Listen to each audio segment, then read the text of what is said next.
I'ma just do what I want. Watch how young and stone. Put the hands in the back, put the trunk in the front. Sorry if I'm too blown. We giving smoke like blown.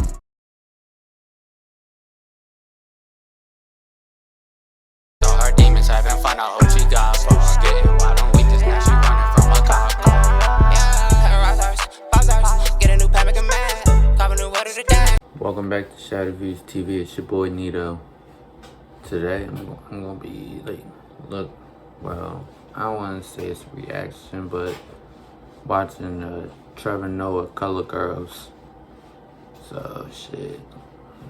Before we get started, follow me on Instagram. Check out my clothing brand, Short Range. The link will be below in the description. Don't forget to like, comment, subscribe. Let's get started. You always measure a group of people by their lowest common denominator, you know, how dangerous they are, by how many of them are dangerous, and who's the least dangerous, then we see how dangerous you are. So generally with people like you measure with women, because women are generally, they're the fight stoppers, you know, they're the people that get in there, they stop the fights. You see women in clubs every weekend, there they are stopping the fights, you know. My boy, depend on where you go, because some women's the ones fighting. Shit. You go to, well, I'm from Jersey, so you go to like Newark and shit, like the women's is fighting. And they ain't stopping shit. Nigga, they hopping in. Just leave him, just leave him. Just walk away, what's wrong with you? Why do you want to fight? Justin, just go to the car, just go to the car. Just go to the car. Oh gosh, I'm gonna cry. You guys, just walk away. In the townships, you would see it every single weekend. And now, yeah, the girls do be overly dramatic about it. Ingawe futhi ingawe awona utakiwe lo muntu kahambe can't you see man. And then, you know, you'd get colored woman and the fight would start. And then the colored woman would be like, oh, and you'd be like, oh, she's so scared. You think she's scared until she comes back with a bottle going, Steerkom, baby. Steerkom. Steer this chupat. Steer him. Steer. You gonna learn.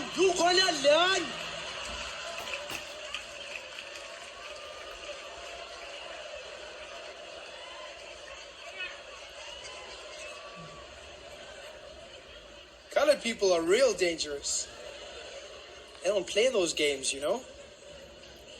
They really don't. So I couldn't get into a fight with this guy. And it's like I say, it's not like they try. It's just that colored people have that. It's in their demeanor. Certain accents just make people sound more dangerous than other accents do, you know? It's just that vibe. Like, that's why colored people sound very dangerous, you know? It's the same reason Indian people could never, like, you wouldn't, like, you know what I mean? Like, come on, I mean... No, Indians, no. Indians are just like, they super chilled out. They just, you know what I mean? Indian people, they couldn't do anything malicious in that way, you know? They wouldn't scare you in that way, you know? I mean, can you imagine getting robbed by an Indian guy? It just wouldn't work out, you know? It just wouldn't be the same. Give me your damn money. Give me your money now. Give me your damn, I'll stab you. I'll stab you now. Tony, I'll cut your throat from here to here. I'll give me your damn money. You'll be like, what are you doing, man? Dude, what are you doing? Don't you, what you laughing about? I'll give you something to laugh. Give me your damn money. Give me your damn money now. You'd be shocked. You wouldn't be scared. We'd be confused. As a person getting robbed there, standing at knife points, an Indian guy, you'd be confused. Because most of us have never been in a situation where we have to give Indian people money without them giving us something in return. It just wouldn't work out. That's why Indian people never play villains in movies. Have you noticed that? All the big movies, James Bond and Born Identity, you never have Indian villains. Ever. It just doesn't work out. Because Indian people don't have that vibe. They'll use other people, you know, from the Asias and the Middle East and everything. They'll use Chinese and they'll use the Arabs and they love the Muslims now. But they'll never use Indian people. They just don't have the dangerous sound to them. It's always got to be the classic scene in the movie, you know? It's got to be the United Nations gathered around a table. Then on the big screen comes that terrorist announcement. The assistant runs in. Sir, it's a message from the terrorist Boris. And they switch on the screen. Pew! And then Boris comes on. Hello, United Nations.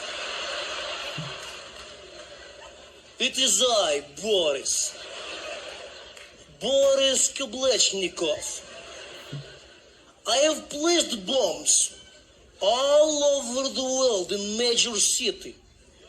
And if you don't pay me $1 billion US, I will make world go kaboom. You've got 1 hour. That's Vidania. And they'd be like, oh, what are we gonna do? What are we gonna do? They'd be scrambling for the money. They'd be, oh, what are we gonna do? We'd never have an Indian guy doing that. Just wouldn't be the same.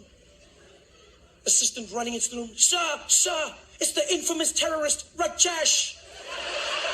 Let's switch on the big screen. Pew, and there he'd be. These lights fucking lights doing it like that.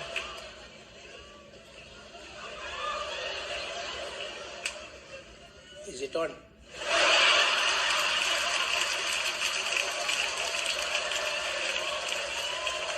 Okay. Hello? Hello, UN. Hello, namaste, namaste. Namaste, how are you, uncle, auntie?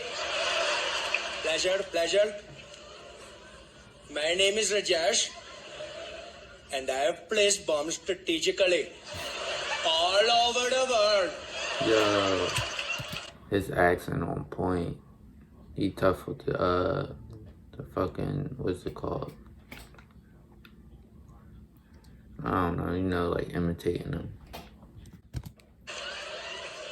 Now, if y'all don't pay me $1 billion US, I will proceed to make the entire world go kaboom. They'll be like, but Rajesh, we don't have money, Rajesh, we don't have money, it's the credit crunch. Okay, how much you got then?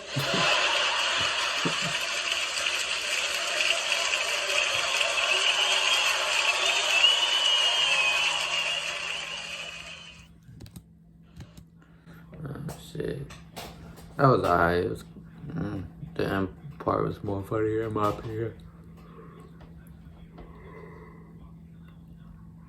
Pardon me. But shit, let me know how y'all feel about it, if y'all thought it was funny or whatever.